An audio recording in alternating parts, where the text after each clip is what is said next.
Hello दोस्तों, आप कैसे हैं। आज हम पढ़ेंगे बीबीआई क्वेश्चन 2024 के लिए।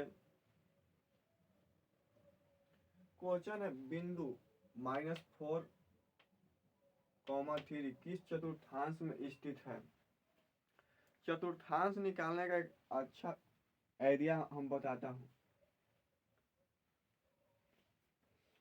इसको देखिए, चतुर्थांश निकालने के लिए एक अच्छा तरीका यहाँ देखिए।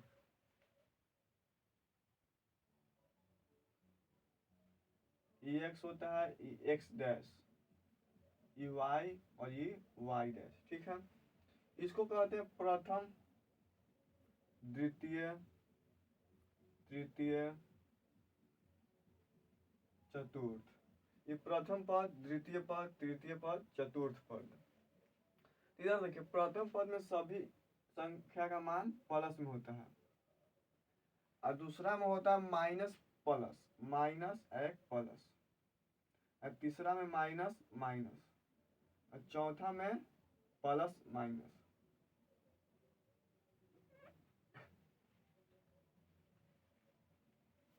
हो गया। उसके बाद देखिए, यहाँ क्वेश्चन देखिए, मानते हैं कि यहाँ बिंदु -4, 3 किस चतुर्थांश में स्थित है। चतुर्थांश का है या पाद बिंदु का है या पाद स्थिति का है, उससे कोई मतलब नहीं है। क्वेश्चन पूछने का अर्थ है कि डायरेक्ट किस एक्स में पड़ेगा, वाई में पड़ेगा, उसी का मान पूछना है। क्लियर। देखिए, -4, 3 माइनस पहले है, उसके बाद 3 है। क्लियर। देखिए, तो यहाँ पहले माइनस है तो माइनस, उसके बाद प्लस है तो प्लस। ये कौन सी चतुर्थांश में पड़ेगा, तो दूसरा में। ऑप्शन नंबर कौन सा, ऑप्शन नंबर डी। अगला क्वेश्चन है बिंदु 1, 5 किस चतुर्थांश में स्थित है। इधर देखिए, इसमें कोई भी संख्या माइनस में नहीं है। यहाँ देख सकते हैं, यहाँ कोई भी संख्या माइनस में है। इधर देखिए, प्लस प्लस पहला चतुर्थांश में है, दूसरा में माइनस प्लस, तीसरा में माइनस माइनस, और चौथा में प्लस माइनस होता है। तो ये दूसरा क्वेश्चन क्या कर रहा है कि प्लस प्लस कौन सा चतुर्थांश में है, चतुर्थांश प्रथम। अगला 3 क्वेश्चन है कि बिंदु दूर √3 - √2 किस पाद में स्थित है। यहाँ देखिए, पहला संख्या प्लस में है लेकिन दूसरा संख्या माइनस में है। तो वहां देखिए, तो पहला संख्या क्या है, प्लस में, और दूसरा संख्या क्या है, माइनस में। तो कौन सा चतुर्थांश में पड़ेगा, ये कौन सा है, चतुर्थ। अगला बिंदु है, अगला क्वेश्चन है कार्तीय तल में स्थित किसी बिंदु -3 - 4 की कोटि का मान होगा। यहाँ ध्यान दीजिएगा, एक एक्स होता है, एक वाई होता है। एक्स को कहते हैं भुज, और वाई को क्या कहते हैं, कोटि। इसको देखिए, भुज लिख दिया, उसके बाद वाई को कोटि। कोई भी संख्या मानते हैं कि ऐसे 3, 4। तो पहला क्या होगा, एक्स का काम करेगा, ये वाई का, ठीक, भुज होगा, दूसरा कोटि।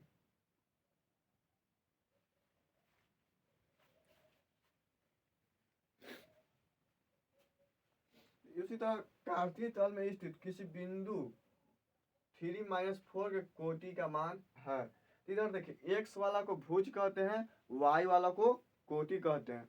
इधर देखिए, क्वेश्चन क्या है, 3 - 4 है, क्वेश्चन क्या कर दिया, कोटि का मान पूछा है, तो कोटि वाई वाला होता है। इधर देखिए, वाई का काम ये कर रहा है -4, -4 कौन सा है, ऑप्शन नंबर ए।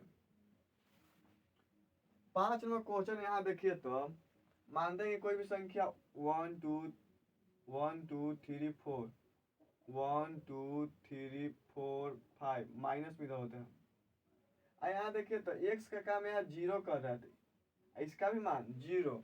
तो क्वेश्चन कर रहा है कि निम्न में से मूल बिंदु के नियामक कौन है। नियामक है कि मूल बिंदु का मान पूछ रहा है। तो मूल बिंदु का मान एक्स की जगह 0 होता है, और वाई का मान भी 0 होता है। क्लियर। देखिए, यहाँ एक्स का ही काम कर रहा है 0, तो वाई का भी काम कर रहा है 0। मूल बिंदु का नियामक कौची होता है, नियामक या निर्देशांक एक ही होता है। तो ऑप्शन नंबर बी। इधर देखिए 6 नंबर क्वेश्चन, बिंदु पी, पी कोई बिंदु है, दे दिया मान कितना 6 - 5 का भुज है। तो भुज के लिए अभी हम बताए हैं। इधर देखिए एक्स वालों को क्या कहते हैं, ये एक्स का काम करेगा और ये वाई का काम करेगा। तो एक्स वालों को क्या कहते हैं, भुज कहते हैं, और वाई वालों को क्या कहते हैं, कोटि कहते हैं। तो क्वेश्चन क्या पूछा है, भुज पूछा है। तो आंसर कौन सा होगा, आंसर ए। अगला क्वेश्चन है कि बिंदु 2, 3 स्थित है। इधर देखिए तो कोई संख्या ये भी प्लस में है और ये भी प्लस में है। मानते हैं कि ऐसे कोई संख्या लिखा हुआ है 3, कि ना ही माइनस में, ये हरदम प्लस में रहता है। और कोई संख्या ऐसे लिख देवे तो संख्या क्या में है, माइनस में, लेकिन यहाँ प्लस ना लिखकर ऐसे खाली लिख देवे 3, तो कौन सी संख्या है, वो प्लस में संख्या है। तो क्वेश्चन है कि बिंदु 2, 3 स्थित है। 2, 3 देखे तो यह भी प्लस में है, यह भी प्लस में है। कौन सा होगा प्रथम पद में, ऑप्शन नंबर ए। अगला क्वेश्चन है कि बिंदु -12 और -18 का भुज है। भुज अभी बताए कि एक्स वाला को भुज कहते हैं और वाई वाला के कोटि कहते हैं। तो क्वेश्चन क्या पूछा है, भुज का मान पूछा है। इधर देखिए भुज कौन सा होगा, ए। अगला क्वेश्चन है किसी बिंदु की वाई अक्ष से दूरी उस बिंदु का कहलाता है। मानते हैं कि क्वेश्चन है 9 नंबर, किसी बिंदु की एक्स अक्ष से दूरी उस बिंदु को क्या कहते हैं। ये देखिए सबसे मेन यही है,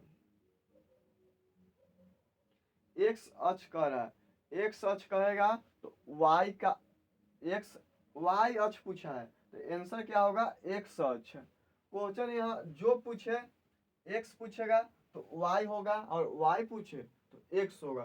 तो यहाँ क्या क्वेश्चन है कि वाई अक्ष से दूरी उस बिंदु का कहलाता है। एक वाई पूछा है तो एक्स निर्देशांक होना चाहिए, ऑप्शन नंबर बी। अगला क्वेश्चन है कि किसी बिंदु की एक्स अक्ष की दूरी उस बिंदु का कहलाता है। यार देखिए ऑप्शन है भुज, कोटि, अक्ष, आलेख। एक्स अक्ष की दूरी को क्या कहते हैं, वाई निर्देशांक, लेकिन ऑप्शन में वाई निर्देशांक नहीं दिया हुआ है। इसके लिए एक आइडिया है। क्या आइडिया है, यहाँ देखिए वाई को क्या कहते थे, वाई को कोटि कहते थे, लेकिन एक्स अक्ष की दूरी उस बिंदु को क्या कहलाता है, तो वाई निर्देशांक आंसर होगा, लेकिन ऑप्शन में नहीं है। तो आंसर कौन सा होना चाहिए, वाई को क्या कहते हैं, कोटि कहते हैं। Option number B.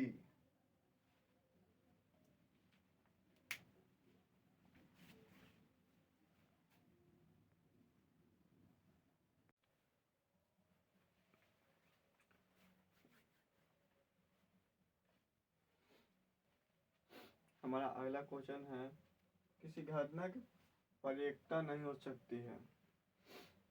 पर्येकता का मतलब है कि संभव हो सकता है कि इतना % होगा, इतना ना होगा। जैसे हम मानते हैं कि पर्येकता का मान 1 हो सकता है या 1 से कम हो सकता है, लेकिन 1 से अधिक नहीं हो सकता है। उसके बाद 1 से कम हो सकता है लेकिन निगेटिव कभी भी नहीं हो सकता है। तो क्वेश्चन है कि किसी घटना की पर्येकता नहीं होती है। तो ऑप्शन में कि 0, 1, 0.2, -1। किसी भी पर्येकता का मान 0 हो सकता है, 1 भी हो सकता है, 1 से कम भी हो सकता है, लेकिन निगेटिव नहीं हो सकता है। तो ऑप्शन नंबर कौन सा है, ऑप्शन नंबर डी। अगला क्वेश्चन है कि निम्न में से कौन सी संख्या किसी घटना की पर्येकता नहीं है। यह देखिए कोई संख्या है, % में दिया हुआ है, यह भी संख्या पर्येकता है, यह भी है 2/3 -15, 15, 0.7। कभी माइनस में पर्येकता का मान नहीं होता है। तो ऑप्शन नंबर बी। अगला क्वेश्चन है कि एक पासा फेंकने पर 3 आने की प्रवृत्ति होनी चाहिए। मानते हैं कि एक पासा है, पासा लिडो छक्का में जो हम लोग खेलते हैं उसी को पासा कहा जाता है। पासा को कौन कौन सी संख्या हो सकता है, क्लियर देखिए, 1 2 आ सकता है, 3 4 5 6, यही नहीं लिखा हुआ रहता है पासा पर। क्लियर देखिए क्या कर रहा है, एक पासा फेंकने पर 3 पाने की प्रवृत्ति क्या होगी। 3 मानते हैं कि लीडो छक्का वाला है, उसमें हम ऐसे ऐसे करके गिराते हैं तो उसमें 3 आने की संख्या तो कितना बार आ सकता है, एक बार आ सकता है। यहाँ देखिए एक बार है, तो ऑप्शन नंबर कौन सा होगा, एक बार तो आया, लेकिन पूरा संख्या कितना है, 1 2 3 4 5 6, ऑप्शन नंबर कौन सा है, ऑप्शन नंबर बी। यह देखिए, दो पासा को एक साथ फेंकने पर दोनों पर समान संख्या पाने की प्रवृत्ति क्या होगी।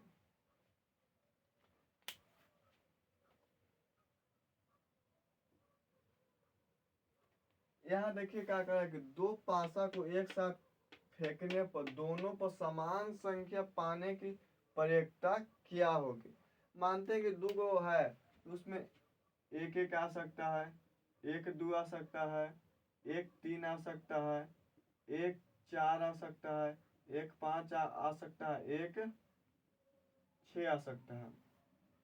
उसके बाद 2 1 आ सकता है, 2 2 आ सकता है, 2 3 आ सकता है, 2 4 आ सकता है, 2 5 आ सकता है, 2 6 आ सकता है। उसके बाद 3 1 3 2 3 3 3 4 3 5 3 6।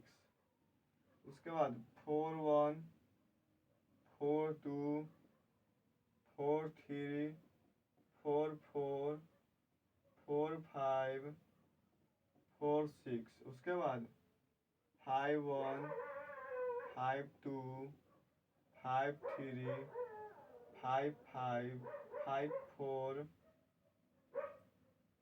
5 5 5 6। उसके बाद 6 1 6 2 6 3 6 4 6 5 6 6। क्वेश्चन हमारा क्या कर रहा है, दो पासा को फेंकने पर दोनों पर समान संख्या पाने की प्रवृत्ति क्या होनी चाहिए। दोनों पर जो संख्या है वो सेम आना चाहिए। इधर देखिए, एक एक एक संख्या मिल गया, अगला में ये संख्या मिल गया, 2 ये मिला, 3 3 4 4 मिल गया, 5 5 मिल गया, 1 6 6 मिल गया। दोनों पर समान संख्या, इधर देखिए, दोनों पर एक आया तो दूसरा को पे एक आया, तीसरा उसके बाद दूसरा का पर 2 आया तो दूसरा को पर 2 आया। उसी तरह से संख्या कितना मिल गया, 6 1 2 3 4 5 6। अब पूरा संख्या कितना है, 36 है। पूरा संख्या को नीचे लिखते हैं और उसके बाद जितना प्रवृत्ति है उसका मान ऊपर 6 कटेगा तो कितना 1/6, ऑप्शन नंबर ए। अगला क्वेश्चन है कि एक सिक्का को एक बार उछालने पर चीट आने की प्रवृत्ति क्या होगी।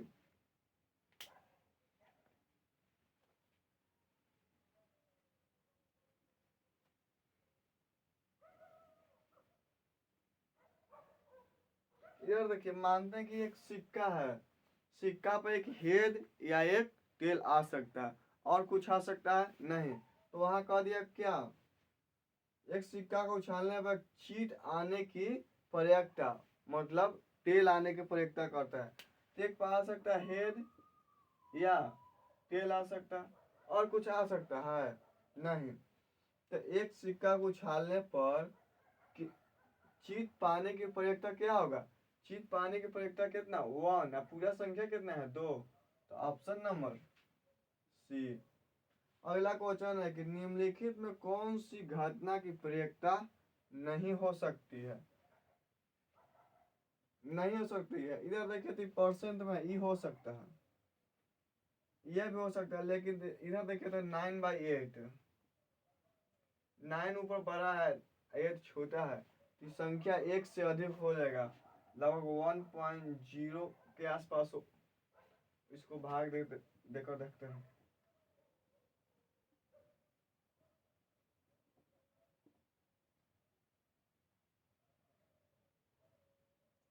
इतना आ सकता है, तो एक संख्या अधिक हो गया, तो ये नहीं हो सकता है, ये हो सकता है। अगला क्वेश्चन, एक पासा को एक बार फेंकने पर 5 आने की संख्या प्रयेकता क्या होगी? यहाँ देखिए क्वेश्चन कह रहा है कि एक पासा को एक बार फेंकने पर 5 आने की प्रयेकता पूछ रहा है। एक पासा पर क्या क्या हो सकता है? 1 2 3 4 5 6, इससे और कोई दूसरा संख्या नहीं हो सकता है। तो 5 आने के लिए 5 कितना बार आया है? एक बार। 1, अब पूरा संख्या कितना है? 6, 1/6। अगला क्वेश्चन है कि P E plus P E dash equal 1 होता है।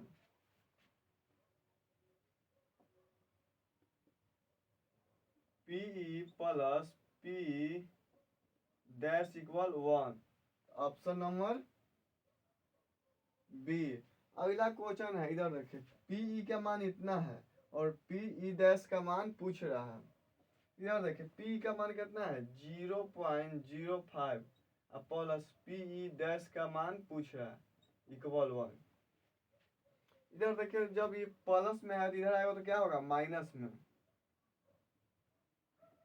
1 माइनस 0.05, तो पी ई डैश बराबर, इधर देखिए क्या हो सकता है? 0.95 घटाने पाएगा। ऑप्शन नंबर कौन सा है? Option number B. अगला क्वेश्चन है कि यदि 3 सिक्कों को एक साथ उछाला जाता है तो तीनों पर एक ही परिणाम आने की प्रयेकता क्या है? इधर देखिए 3 सिक्का उछाला जाता है, कौन? 3। इधर देखिए एक संख्या एक पर आ सकता है हेड हेड हेड, एक पर हेड हेड टेल, एक head tail tail tail tail tail, हो गया 4 हुआ। उसके बाद देखिए tail head head head tail head,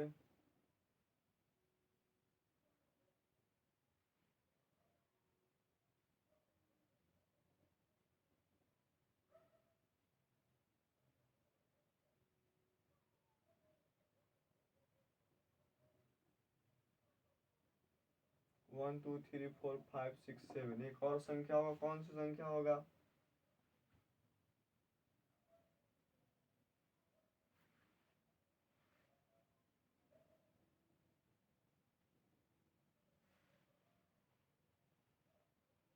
ये हो गया।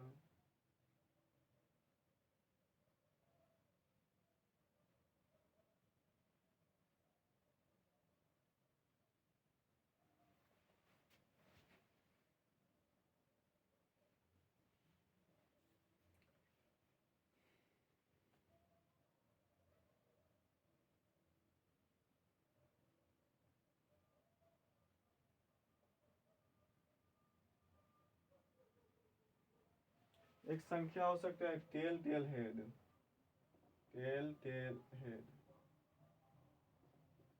क्वेश्चन क्या कर रहा है कि 3 संख्या को एक साथ उछाला जाता है तो तीनों पर एक ही परिणाम आने की प्रयेकता क्या होगा? तो इधर देखिए एक ही मान के एक ये हो गया, उसके बाद एक ये हो गया, तो संख्या कितना हुआ? 2। अब पूरा संख्या कितना है? 1 2 3 4 5 6 7 8, कितना? 1/4, option number B.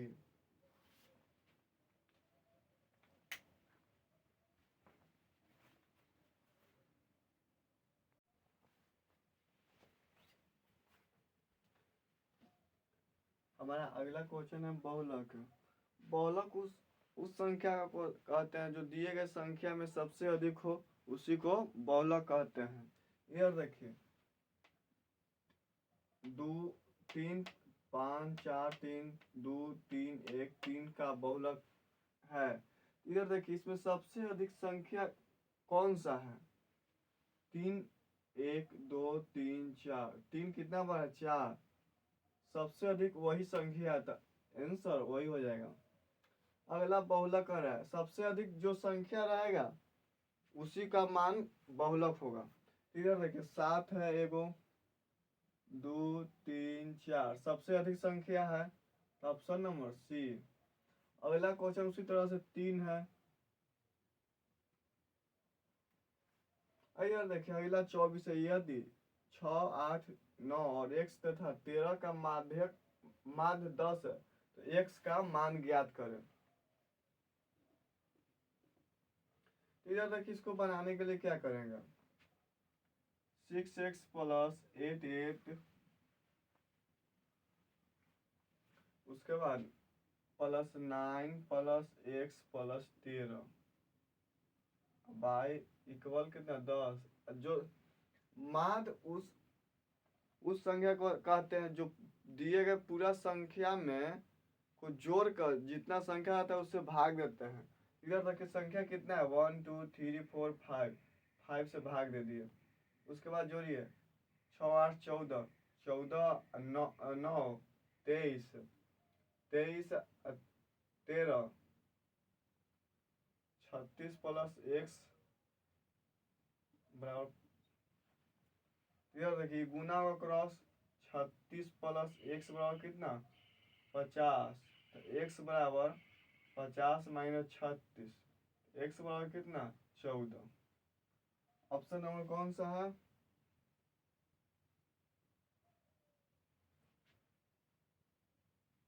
Option number C. अगला क्वेश्चन है कि यदि x plus 2 2x plus 3 4x plus 5 तथा 5x प्लस 2 का मान 18 तो x का मान ज्ञात करें। क्वेश्चन क्या है? x प्लस 2 हो जाएगा plus 2x plus 3 plus 4x plus 5 plus 5x plus 2। कितना संख्या है? 1 2 3 4, 4 दे देंगे। यहाँ कितना दिया हुआ है? 18। 1 2 3 3 4 7 5 12 x प्लस 2 3 5 5 10 2 12, 4 बराबर कितना? 18। तो 12x प्लस 12 तो 18 चौको 72। 12x बराबर 72 माइनस 12, तो 12x बराबर कितना? 60। तो x बराबर 60 बाई 12, तो कितना मतलब 5। Option number A.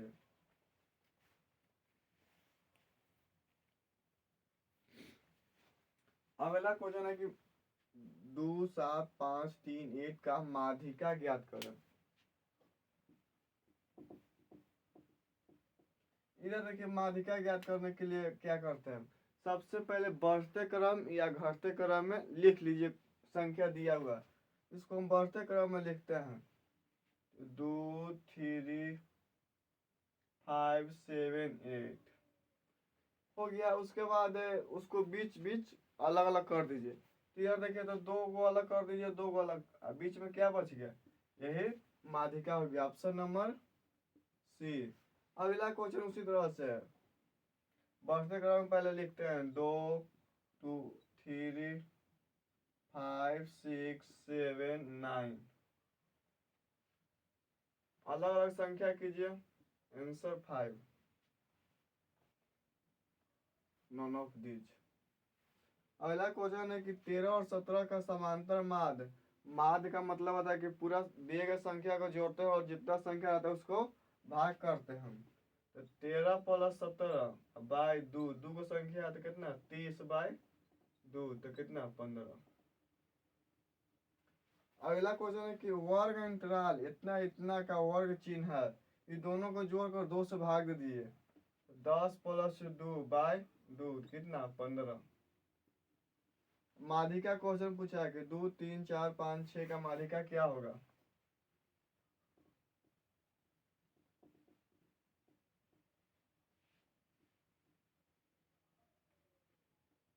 दो 3 4 5 6, तो इधर से कट गया आंसर 4।